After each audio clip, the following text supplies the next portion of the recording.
and welcome to yet another beer video on All Hail the Ale. Unsurprising really, beer on All Hail the Ale. Anyway, this beer I have tried already, I must admit. I tried it before I decided I was going to do some videos. And I've seen quite a few people review it. Quite a few people with quite differing opinions, I'll be honest. And I thought to myself, well, I'm going to put my view across. And obviously you know what it is because you clicked on the video. It is this one. It is a collaboration brew between Vocation Brewery and Yeasty Boys. And it is called Breakfast Club. It's the Breakfast Club Stout. And they call it a Breakfast Club Stout because it is a breakfast stout. It is waffle and blueberry flavoured. And it weighs in at 6.9% ABV. It's everything you expect from a stout, really. Dark, malty, rich. But before we go too far into telling you what it's all about, before we've even opened it again, let's pour it and see what we think. Now, we know already that Vocation make a great beer. I mean, we love their Dirty Pilsner. It's fantastic. We love Love and Hate. That too is awesome. Pride and Joy is easily, in my opinion, their best beer. And the Yeasty Boys, they have put out some absolute corkers. I mean, the Digital IPA is a really nice beer. And their collaboration that they did with Salopian at Insomnia was absolutely exquisite. You know, so we've got some pedigree going on here. We've got brewers who can make fantastic beer. Now, it's that time of year where stouts are really starting to come into their own because they are warming, heavy drinks, and I like to use them as finishers. You know, end of the night, you have one just to sip slowly, thoroughly enjoy the complexities, the dark, rich, malty flavours. And I thought to myself, well, before I first tried this, is this going to be too sweet? You know, maybe too different from what I know as a stout. And I'll be honest, my experience of stout before entering the craft beer world was Guinness. There was another one, I forget the name of it, but it was another very Guinness-esque stout. And I thought, well, this is a bit different. I'm going to try it. Now, before this one, I have tried a few craft stouts and they have been absolutely sublime. So I had high hopes for this. And let's crack it open now. Remember, this is the Breakfast Club Stout. And in my humble opinion, from experience of this beer, it's best to drink it when it's ever so slightly warm. And that's what I've done. I've taken it out of the fridge, an hour ago, just to let it come up from fridge temperature a little bit. So let's pour into the Cloudwater glass. And you can see it's a typical stout in colour and appearance. It's dark, it's slightly thick, it's rich and malty.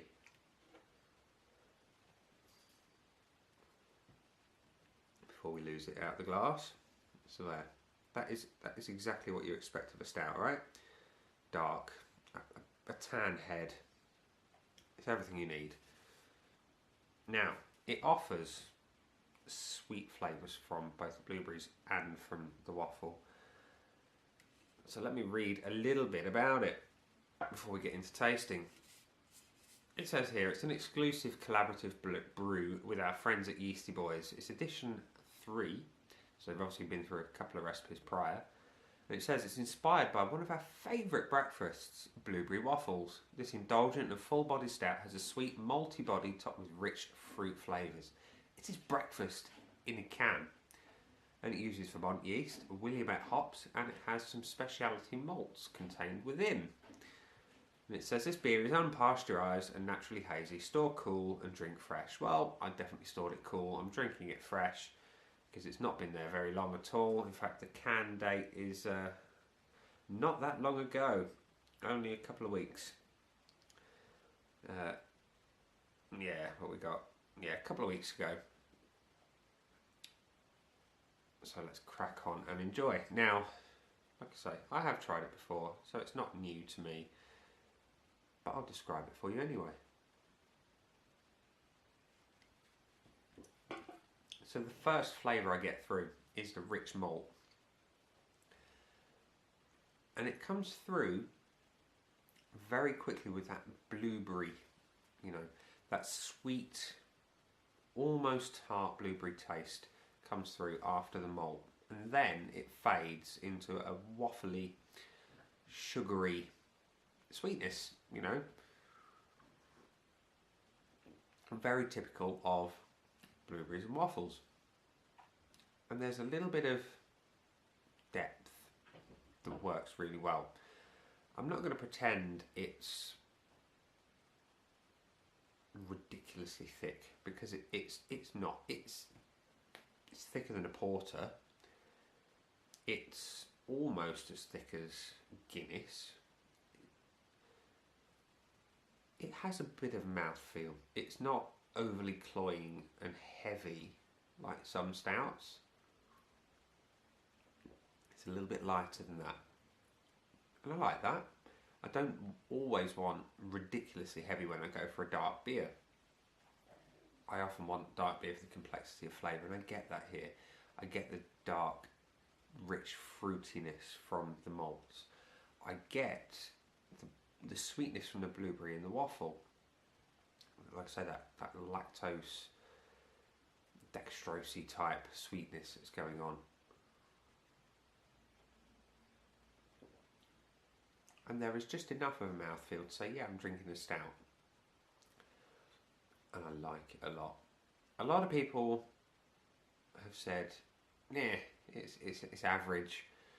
And there's a few people, Mark Burgess, I know you're one of them, who really, really enjoys this beer and thinks it's absolutely fantastic. And you're not wrong. It is fantastic for what it is. And you've got to consider what you're paying for this. I mean, at the minute, there are some branches of Tesco selling this for £2.50 a can, and it is a 440ml can, you know, so you're getting a decent amount of craft beer for your £3 or £2.50, but full price is £3, you know, and that's a good price at £3, but £2.50, it is a bargain. I mean, I have paid upwards of £9 for a 330ml bottle of some Imperial Stouts. And yes, I know it's an Imperial Stout and you can't really compare chalk and cheese. But it's craft beer. It's made by two leading craft brewers. And I say leading because it's true. Vocation have put themselves out there into supermarkets. They have, okay, they've had one or two hiccups, but they've owned up to those hiccups and they've owned them, and they've come through in a way that can only be admired. And Yeasty Boys have done some fantastic beers as well. They've put themselves out there with other great brewers and pulled out some fantastic beers in collaboration and on their own.